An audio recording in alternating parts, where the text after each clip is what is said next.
Foundation apply করতে গিয়ে confuse হয়ে যাও ব্লেন্ডার নাকি ব্রাশ কোনটা দিয়ে বেস্ট ব্লেন্ডিং হয়, আজ আমি তোমাদের রিয়েল ডিফারেন্স দেখিয়ে দেবো। নমস্কার, আমি মেকআপ আর্টিস্ট সোনিয়া। তো আজ আমি এই সাইডে ব্রাশ দিয়ে ফাউন্ডেশন ব্লেন্ড করবো আর এই সাইডে ব্লেন্ডার দিয়ে ফাউন্ডেশন ব্লেন্ড করবো। আমি প্রথমে ইউজ করছি বিউটি ব্লেন্ডার। ব্লেন্ডার দিয়ে ফাউন্ডেশন অ্যাপ্লাই করলে স্কিনে একটা ন্যাচারাল সফট ফিনিশ আসে। ফাউন্ডেশন অ্যাপ্লাই করা হয়ে গিয়েছে, চলো এবার ব্লেন্ড করা যাক।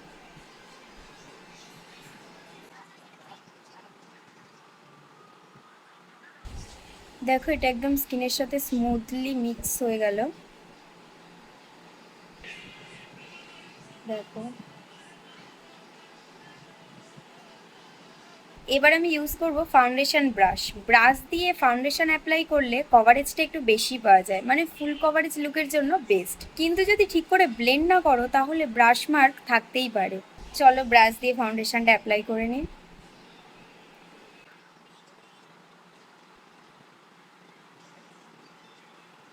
সবসময় মনে রাখবে, ব্রাশ দিয়ে যখন ফাউন্ডেশন অ্যাপ্লাই করবে তখন ঠিকমতো ব্লেন্ড করবে, না হলে ব্রাশ মার্ক কিন্তু থেকে যাবে। চলো আমি ভালো করে ব্লেন্ড করে নিই এটা।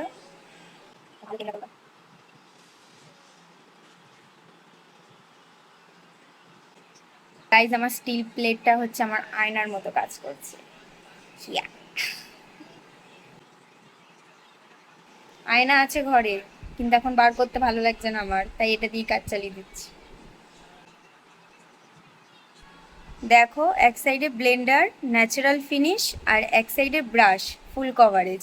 তো তোমাদের কোনটা ভালো লাগলো অবশ্যই কমেন্টে জানিও, আর এইরকম আরও ছোট ছোট টিপসের জন্য আমার চ্যানেলটাকে ফলো করে দিও। বাই।